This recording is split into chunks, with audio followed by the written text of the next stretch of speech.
الرحیم الحمد للہ رب العالمین الحمد للہ حمدا کثیرا طیبا مبارکا فیہ سبحانک لا علم لنا الا ما علمتنا انک انت العلیم الحکیم سبحان اللہ وبحمدہ عدد خلقہ ورضا نفسہ وزنۃ عرشہ ومداد کلماتہ وصلی اللہ وسلم علی نبینا محمد وعلی آلہ واصحابہ وبارک وسلم تسلیما کثیرا کثیرا۔ بسم اللہ الرحمن الرحیم۔ ولا يجوز اداء الزکاة الا بنیۃ مقارنۃ للاداء او مقارنۃ لعزل مقدار الواجب لأن الزکاة عبادة فكان من شرطها النیۃ والأصل فيها الاقتران إلا أن الدفع يتفرق فاكتفي بوجودها حالة العزل تيسيرا كتقديم النية في الصوم۔ اور زکوٰۃ ادا کرنا جائز نہیں ہے مگر ایسی نیت سے جو ادا سے متصل ہو، یا مقدار واجب مال الگ کرنے سے متصل ہو، اس لیے کہ زکوٰۃ ایک عبادت ہے، لہذا نیت اس کے لیے شرط ہوگی، اور نیت میں اقتران اصل ہے، لیکن چونکہ ادائیگی متفرق ہوتی ہے لہذا آسانی کے پیش نظر بحالت عزل الگ جدا کرنے کی حالت میں نیت کے وجود پر اکتفا کر لیا گیا۔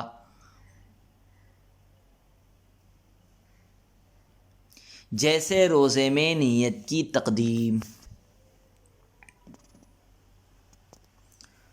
مقروءہ عبارت میں صاحب ہدایہ ادائے زکوٰۃ میں نیت کے شرط ہونے کی بحث کو ذکر فرما رہے ہیں۔ صورت مسئلہ یہ ہے کہ نیت کے بغیر زکوٰۃ ادا کرنا جائز نہیں ہے۔ جس طرح دیگر عبادات میں نیت شرط اور ضروری ہے،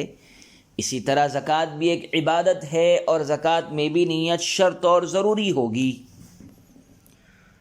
اگر کسی شخص نے بغیر نیت سارا مال زکوٰۃ غربا، فقراء، مساکین کو دے دیا تو اس کی زکوٰۃ ادا نہیں ہوگی، اس لیے کہ زکوٰۃ ایک عبادت ہے۔ لہذا جس طرح دیگر عبادات مثلا نماز وغیرہ میں نیت شرط اور ضروری ہے، اسی طرح زکوٰۃ میں بھی نیت ضروری ہوگی، اور بغیر نیت، بدون نیت زکوٰۃ کا تحقق نہیں ہوگا۔ اب رہا یہ مسئلہ کہ نیت کب ہونی چاہیے، تو اس سلسلے میں اصل تو یہی ہے کہ نیت ادا سے متصل ہو، نیت ادائیگی سے متصل، ادائیگی زکوٰۃ سے متصل ہونا چاہیے نیت۔ مگر چونکہ زکوٰۃ کا پورا مال ایک ہی شخص کو نہیں دیا جاتا ہے بلکہ الگ الگ لوگوں کو دیا جاتا ہے، اس لیے ہر مرتبہ زکوٰۃ ادا کرتے وقت نیت کرنے میں دشواری اور حرج ہوگا۔ ما جعل علیکم فی الدین من حرج، لہذا شریعت نے حرج دور کرنے کے لیے یہ آسانی مہیا فرما دی ہے کہ جب انسان اپنے مال کا حساب کتاب کرے اور زکوٰۃ کے مال کو غیر زکوٰۃ والے مال سے الگ کرے تو اسی وقت زکوٰۃ کی نیت کر لے۔ زکوٰۃ کے مال کو غیر زکوٰۃ والے اموال سے جدا اور الگ کرتے وقت زکوٰۃ کی نیت کر لے، اور پھر بعد میں تھوڑا تھوڑا کر کے غربا و مصارف زکوٰۃ لوگوں میں تقسیم کرتا رہے، اور ہر بار نیت کرنے کی پریشانی سے بچ جائے، اور بحالت عزل مال کو الگ کرنے کی حالت میں اس کی طرف سے کی گئی نیت تمام دفعات میں کافی و وافی ہوگی، اور ہر مرتبہ دینے کے لیے نئی نیت کی ضرورت نہیں ہوگی۔ اور یہ مسئلہ روزے میں تقدیم نیت سے ہم آہنگ ہے، یکساں ہے، یعنی جس طرح روزے کی نیت میں اصل یہ ہے کہ وہ آغاز صوم یعنی اول صبح سے متصل ہو، نیت آغاز صوم یعنی اول صبح سے متصل ہو، مگر دفع حرج کی وجہ سے اس سے پہلے کی نیت کا بھی اعتبار کر لیا گیا ہے۔ اگر کوئی شخص رات سے بھی نیت کر لے تو بہتر ہے، درست ہوگا۔ اسی طرح صورت مسئلہ میں بھی بحالت عزل مال کو جدا کرنے کی حالت میں کی گئی نیت کا اعتبار کر لیا گیا ہے تاکہ لوگوں کو حرج لاحق نہ ہو۔ ومن تصدق بجميع ماله لا ينوي الزكاة سقط فرضها عنه استحسانا لأن الواجب جزء منه فكان متعينا فيه فلا حاجة إلى التعيين۔ اور جس شخص نے زکوٰۃ کی نیت کیے بغیر اپنا پورا مال صدقہ کر دیا تو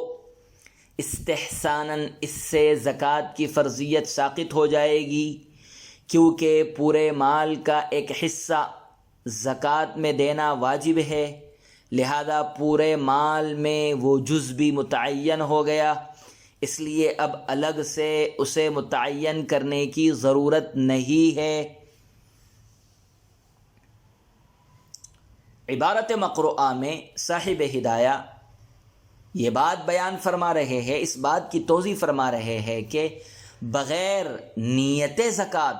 سارا مال صدقہ کر دینے والے شخص کا کیا حکم ہے۔ زکوٰۃ کی نیت نہیں کی اور سارا کا سارا مال صدقہ کر دیا، ایسے شخص کا کیا حکم ہے۔ صورت مسئلہ یہ ہے کہ اگر کسی شخص نے زکوٰۃ کی نیت نہیں کی اور اپنا پورا مال غرباء مساکین کو صدقہ کر دیا تو استحساناً اس شخص کے ذمے سے فریضہ زکوٰۃ ساقط ہو جائے گا، استحساناً، لیکن قیاساً اس کے ذمے سے فریضہ زکوٰۃ ساقط نہیں ہوگا۔ استحسان اس بات کا تقاضا کرتا ہے کہ فریضہ زکوٰۃ اس کے ذمے سے ساقط ہو جائے، لیکن قیاس اس بات کا تقاضا کرتا ہے کہ فریضہ زکوٰۃ ساقط نہ ہو۔ یہی امام ظفر اور حضرات ائمہ ثلاثہ کا بھی قول ہے۔ قیاس کی دلیل یہ ہے کہ صدقہ کی دو قسمیں ہیں، ایک نفل کا صدقہ اور ایک فرض کا صدقہ، یعنی زکوٰۃ، اور نفل و فرض میں نیت ہی کے ذریعے امتیاز ہوگا، اور صورت مسئلہ میں اس نے نیت نہیں کی، کون سا فرض صدقہ ہے کون سا نفل صدقہ ہے، ان دونوں میں امتیاز کرنے والی شے، دونوں چیزوں کو جدا جدا کرنے والی شے یہ نیت ہی ہے۔ نفل و فرض میں نیت ہی کے ذریعے امتیاز ہوگا، دونوں نیت ہی کے ذریعے سے جدا ہوگے، اور صورت مسئلہ میں اس نے نیت ہی نہیں کی ہے، اس لیے اس کا سارا صدقہ نفل والے خانے میں چلا جائے گا، سارا صدقہ اس کا نفل ہو جائے گا، اور اس کے ذمے زکوٰۃ کا فریضہ بدستور باقی رہے گا۔ امام ظفر اور ائمہ ثلاثہ کا یہی قول ہے، یہ قیاس کا تقاضا ہے۔ استحسان کی دلیل یہ ہے کہ اس شخص پر پورے مال کی زکوٰۃ فرض نہیں تھی، بلکہ مال کے ایک جز یعنی 40ویں حصے کی 2.5% کی 2.5 حصے کی زکوٰۃ فرض تھی، اور جب اس نے پورے مال کو اللہ کے راستے میں صدقہ کر دیا تو ظاہر ہے کہ اس میں نصاب زکوٰۃ اور مقدار زکوٰۃ بھی صدقہ میں چلا گیا، اور وہ شخص بری الذمہ ہو گیا۔ رہا مسئلہ عدم نیت کا تو یہاں اس سے کوئی فرق نہیں پڑے گا، کیونکہ نیت کا اصل کام تو عادت اور عبادت میں تمیز و امتیاز پیدا کرنا ہے۔ نیت کا اصل کام تو عادت و عبادت میں تمیز و امتیاز پیدا کرنا ہے، اور صورت مسئلہ میں جب اس نے اللہ کے واسطے کسی فقیر کو پورا مال صدقہ کر دیا تو اس کی نیت سے عادت عبادت میں تبدیل ہو گئی اور عبادت ہی کے لیے متعین ہو گئی۔ اب الگ سے متعین کر کے زکوٰۃ کے لیے دوسرا مال دینے کی ضرورت نہیں ہے، کیونکہ جس طرح صدقہ عبادت ہے اسی طرح زکوٰۃ بھی ایک عبادت ہے، اور فرض کی نیت کرنا تعیین کے لیے ضروری ہے، جبکہ یہاں نصاب جبکہ یہاں نصاب زکوٰۃ کل مال میں شامل و داخل ہونے کی وجہ سے کل مال میں داخل و شامل ہونے کی وجہ سے متعین ہے، اس لیے اب علیحدہ اس کے تعین کی کوئی ضرورت نہیں ہے۔ اور یہ مسئلہ ایسے ہے جیسے اگر کسی نے رمضان میں مطلقاً روزے کی نیت کی، رمضان کے مہینے میں اگر کسی نے مطلقاً روزے کی نیت کی تو یہ نفل روزہ نہیں ہوگا۔ رمضان میں مطلق روزہ رکھنے کی نیت کی تو یہ نفل روزہ ہوگا یا رمضان کا روزہ ہوگا؟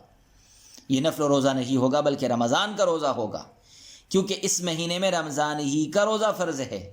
لہذا الگ سے فرض رمضان کے روزے کی نیت کرنے کی چندہ ضرورت نہیں ہے۔ جس طرح الگ سے فرض رمضان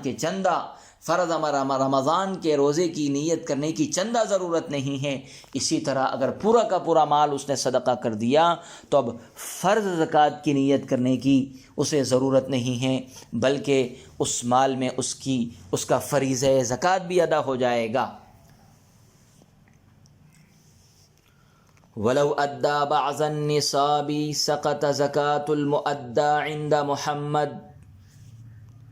لأن الواجب شائع في الكل وعند أبي يوسف رحمه الله تعالى لا يسقط لأن البعض غير متعين لكون الباقي محلا للواجب بخلاف الأول والله أعلم بالصواب۔ اور اگر کسی نے نصاب کا کچھ حصہ ادا کیا تو امام محمد رحمہ اللہ تعالیٰ کے یہاں دیے ہوئے مال کی زکوٰۃ ساقط ہو جائے گی، اس لیے مقدار واجب پورے مال میں پھیلی ہوئی ہے۔ اور امام ابو یوسف رحمۃ اللہ علیہ کے یہاں اس حصے کی زکوٰۃ ساقط نہیں ہوگی، اس لیے کہ باقی کے محل واجب ہونے کی وجہ سے یہ بعض حصہ نصاب زکوٰۃ کے لیے متعین نہیں ہے، اس لیے کہ باقی کے محل واجب ہونے کی وجہ سے یہ بعض حصہ نصاب زکوٰۃ کے لیے متعین نہیں ہے، برخلاف پہلے والے مسئلے کے۔ واللہ اعلم بالصواب۔ صاحب ہدایہ اس عبارت میں بغیر نیت کچھ مال صدقہ کرنے کی صورت میں سقوط زکوٰۃ میں اختلافی اقوال کو ذکر کر رہے ہیں۔ کچھ نیت ہی نہیں کیا اور کچھ مال صدقہ کر دیا، تو کچھ مال صدقہ کرنے کی صورت میں زکوٰۃ ساقط ہوگی یا نہیں ہوگی، اس سلسلے میں فقہا کے اقوال مختلف ہے، اس کو ذکر فرما رہے ہیں۔ صورت مسئلہ یہ ہے کہ اگر کسی شخص نے مال نصاب میں کچھ مال مثلا 300 دراہم میں سے 100 دراہم غربا فقراء کو صدقہ کر دیے، تو اب اس پر کتنے دراہم کی زکوٰۃ واجب ہے؟ اس سلسلے میں حضرت امام محمد رحمۃ اللہ علیہ کی رائے یہ ہے کہ اب اس پر صرف 200 دراہم کی زکوٰۃ واجب ہے، کیونکہ زکوٰۃ کی مقدار واجب پورے مال میں پھیلی ہوئی تھی، لہذا جب پورے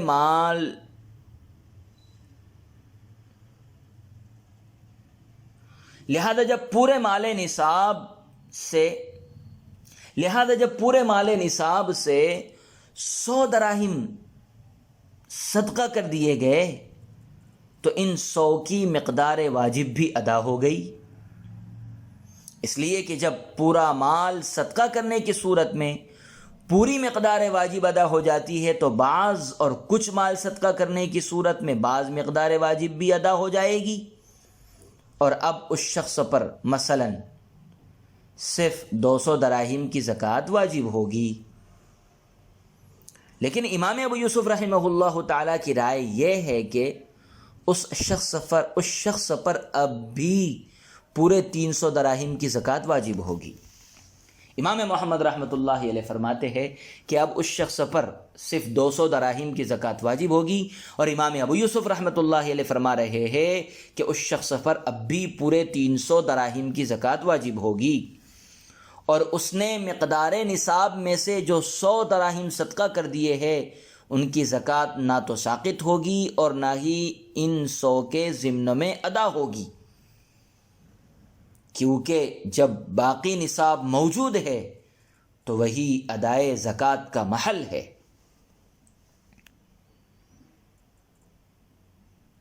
اور جو اس نے صدقہ کر دیا ہے وہ مقدار زکوٰۃ کے لیے متعین نہیں تھا، اس لیے اب ما بقیہ مال سے پورے مال کی زکوٰۃ ادا کی جائے گی، اور جو 100 دراہم صدقہ کیے گئے ہیں وہ پورے کے پورے صدقے میں شمار ہوں گے، اور ان میں سے ایک رتی بھی زکوٰۃ واجبہ سے محسوب نہیں ہوں گی، بخلاف الاول۔ فرماتے ہیں کہ امام محمد رحمۃ اللہ علیہ کا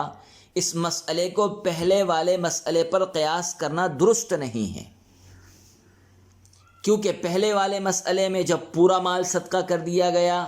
تو مقدار واجب کا کوئی محل ہی نہیں رہ گیا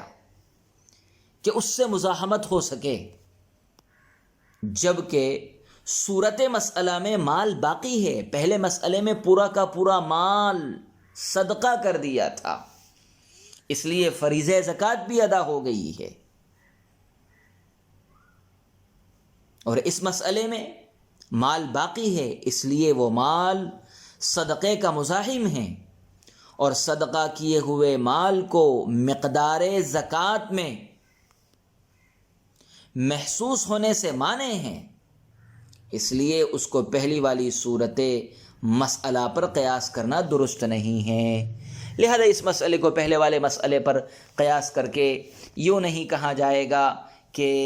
اب صرف 200 دراہم کی زکوٰۃ واجب ہوگی اور جو اس نے 100 دراہم ادا کر دیے ہیں اس کی زکوٰۃ واجب نہیں ہوگی، بلکہ امام ابو یوسف رحمۃ اللہ علیہ فرماتے ہیں محسوب ہونے اور شمار کرنے سے مانع ہے، تو اس مال میں پورے مال کی زکوٰۃ واجب ہوگی، لہذا اس شخص پر 200 نہیں بلکہ 300 دراہم کی زکوٰۃ ادا کرنی ہوگی۔ صلی اللہ وسلم علی نبینا محمد وعلى آله وأصحابه وبارك وسلم تسليما كثيرا كثيرا۔ ولا تعجل بالقرآن من قبل أن يقضى إليك وحيه وقل رب زدني علما۔